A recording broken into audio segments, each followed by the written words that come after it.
বন্ধুরা, ভাবতে পারেন এক কোটিপতি বাবার ছোট্ট মেয়ে হোটেলে বাসন মাজছে? কিভাবে হলো তার এই পরিণাম? আর যখন সেই কোটিপতি বাবা তার ছোট্ট মেয়েকে হোটেলে বাসন মাজতে দেখতে পাবে, কি ঘটবে তখন? জানার জন্য এই ছোট্ট গল্পটি পুরোটা শোনার অনুরোধ রইল। ভালো লাগলে একটি লাইক করবেন ও এই ধরনের নতুন নতুন গল্প শোনার জন্য সাবস্ক্রাইব করে আমাদের পাশে থাকবেন। শুরু করছি গল্প ফিরে পাওয়ার পথ। লেখিকা সোনালী সরকার। ডিভোর্সের পর ৫টা বছর যেন এক একটা পাথর হয়ে বুকে চেপেছিল আবিরের।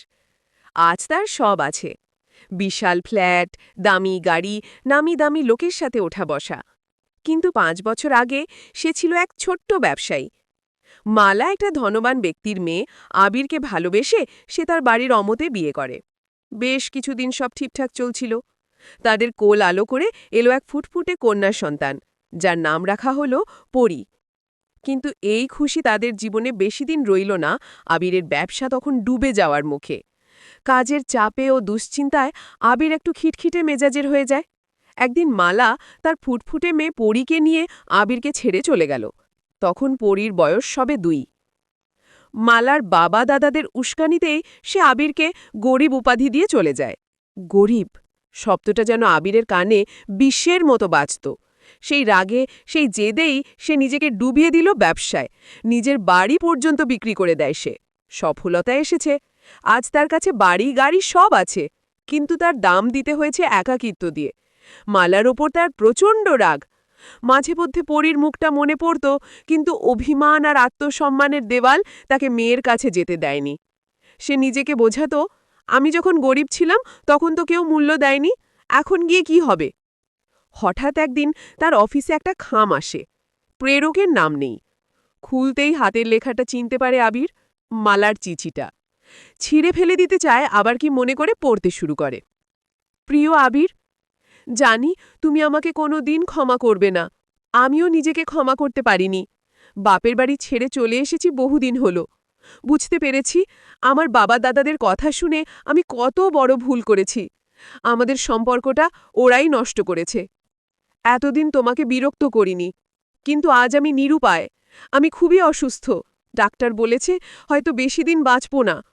তোমাকে যাওয়ার আগে একটিবার শেষ দেখা দেখতে পারবো কিনা জানি না। তবে আমাদের মেয়েকে তুমি নিয়ে যেও, ব্ল্যাক রোজ হোটেল থেকে। আমি ওখানেই কাজ করতাম। বাপের বাড়ির সঙ্গে আর কোনো সম্পর্ক নেই। এখন হসপিটাল থেকে চিঠি লিখছি। পরি ওখানেই আছে। আমার ভুলের জন্য তার জীবনটা নষ্ট হতে দিও না প্লিজ। সে যেন বাবার আদর থেকে বঞ্চিত না হয়। ইতি মালা। সাথে ছিল পরীর একটি ছবি, মিষ্টি নিষ্পাপ মুখ।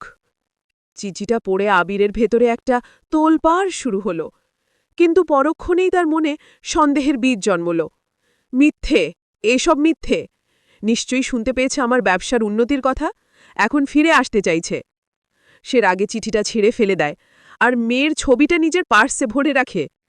মেয়ের কথা খুব মনে পড়ে, কিন্তু পুরনো আঘাত তাকে পিছু টান দেয়। সে মনকে শক্ত করে, আমি যাব না, কিছুতেই না। অভিনয় করে আমার সিম্প্যাথি নিতে চাইছে ওরা, হয়তো আমার সম্পত্তিতে ভাগ নিতে চায়। এর বছরখানেক পরের ঘটনা। একটি গুরুত্বপূর্ণ বিজনেস মিটিং ছিল ব্ল্যাক রোজ হোটেলে। মিটিং শেষ করে আবির যখন বাইরে বেরোচ্ছিল, তখন হোটেলের কিচেন সার্ভিসের দিকটায় তার চোখ আটকে গেল।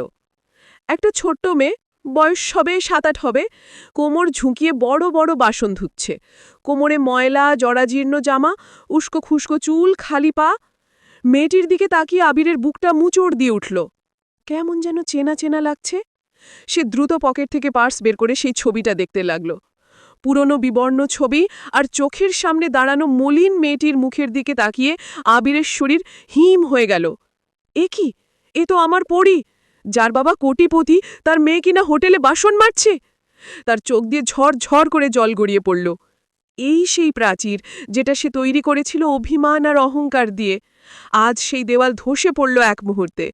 সে পাগলের মতো ছুটে গেল মেয়েটির কাছে। মা, মা আমার, পরী, পরী! মেয়েটি চমকে মুখ তুলে তাকালো। তার চোখে কোনো আনন্দ বা চেনার আভাস ছিল না। ছিল শুধু একরাশ কষ্ট, রাগ ও অভিযোগ। আবির হাঁপাতে হাঁপাতে বলল, আমি আমি তোর বাবা পরী, চল, আমি তোকে নিতে এসেছি। পরী ধীরে ধীরে তার হাত থেকে ব্রাশটা নামালো। তার ছোট মুখটা কঠিন দেখালো। আপনি চলে যান, ঠান্ডা স্বরে বলল পরি। যখন আমার মা খুবই অসুস্থ ছিল তখন আপনি আসেননি, এলে হয়তো মা ভালো হয়ে যেত। যখন সে আমাকে একা ফেলে আকাশে তারা হয়ে চলে গেল তখন আপনি কোথায় ছিলেন? আমি আপনার সাথে যাব না। কথাগুলো বলি সে ফুপিয়ে কেঁদে উঠল এবং দ্রুত কিচেনের ভেতরে চলে গেল। আবির স্তব্ধ হয়ে গেল। তার পা আর চলছিল না। মালার চিঠি মিথ্যে ছিল না। সে তার মেয়েকে সামনে আজ চরম অপমানিত আর পরাজিত। পরীর চোখে চোখ রেখে কথা বলার সাহস না পেয়ে একাই ফিরে এলো আবির। সেই রাতে বাড়ি ফিরে এসে ভীষণ অনুশোচনায় ভুগতে লাগল সে। সেই রাতে যেন বিলাসবহুল ফ্ল্যাটটা তার কাছে মনে হচ্ছিল এক বিশাল কারাগার। কেন সে এত অহংকারী হল? কেন একবারও মালার চিঠির সত্যতা যাচাই করেনি? মালা, তোমার ভুলের জন্যই তুমি চলে গেলে। আমি কি পারতাম না ভালো নার্সিংহোমে তোমার চিকিৎসা করিয়ে তোমায় সুস্থ করে তুলতে? আমার জন্যই মেয়েটাও এত কষ্ট পাচ্ছে। সে বিড়বিড় করে বলতে থাকে। সারা রাত তার দু চোখের পাতা এক হয় না। তার কানে শুধু বাজতে থাকে পরীর কান্না আর মালার শেষ কথাগুলো। সকাল হতে না হতে আবির পাগলের মতো গাড়ি নিয়ে আবার ব্ল্যাক রোজ হোটেলে গেল। হোটেলে গিয়ে ম্যানেজারকে অনুরোধ করল পরীকে তার হাতে তুলে দিতে। ম্যানেজার জানালো, কাল রাতে মেয়েটি কোথাও চলে গেছে। কোথায় গেছে বলতে পারব না। থানায় খবর দেওয়া হয়েছে। আবির যেন আকাশ থেকে পড়ল। সে এতদিন পর তার মেয়েকে পেয়েও হারিয়ে ফেলেছে। যেমন তেমন করে হোটেল থেকে বেরিয়ে এলেও গাড়ির ভেতরে যাওয়ার শক্তি হারিয়ে ফেলল আবির। সে রাস্তায় বসে পড়ল। তার বুক চিরে একটা দীর্ঘ আর্তনাদ বেরিয়ে এলো। মালা, আমি তোমার শেষ কথাটাও রাখতে পারলাম না। আমাদের ভালোবাসার চিহ্ন পরীকে ফিরিয়ে নিয়ে যেতে পারলাম না। সে চিৎকার করে কাঁদছিল। আশেপাশে অনেক মানুষ দাঁড়িয়ে ভিড় জমিয়েছিল, কিন্তু আবিরের চোখ, কান, মন কোনো কিছুই আর বাইরের জগৎকে অনুভব করতে পারছিল না। ঠিক তখনই ভিড়ের কিছু দূরে একটা পুরনো বটগাছের নিচে বসা একটা ছোট্ট ছায়া নড়ে উঠল। সে ধীরে ধীরে উঠে দাঁড়ালো এবং ভিড় লক্ষ্য করে হেঁটে আসতে শুরু করল। ভিড় ঠেলে সে যখন আবিরের কাছে পৌঁছল, আবিরের কান্না দেখে সে রাগ অভিযোগ সব ভুলে গেল। ছোট ছোট হাতে সে আবিরের কাঁধে হাত রাখল।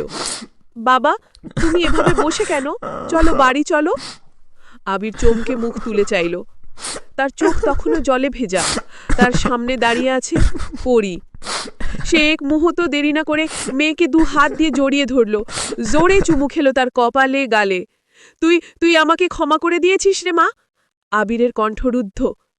পরী তার চোখের জল মুছে দিতে দিতে বলল, হ্যাঁ বাবা, মা যাওয়ার আগে বলেছিল বাবা যখন আসবে তখন তার সব কথা শুনবি, তাকে কষ্ট দিবি না।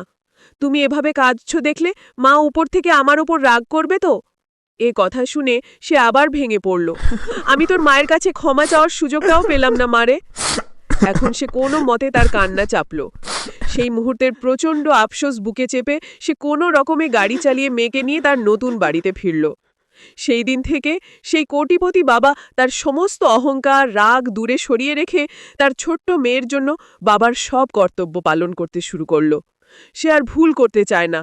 সে জানে সময় আর সুযোগ একবার চলে গেলে আর ফেরে না।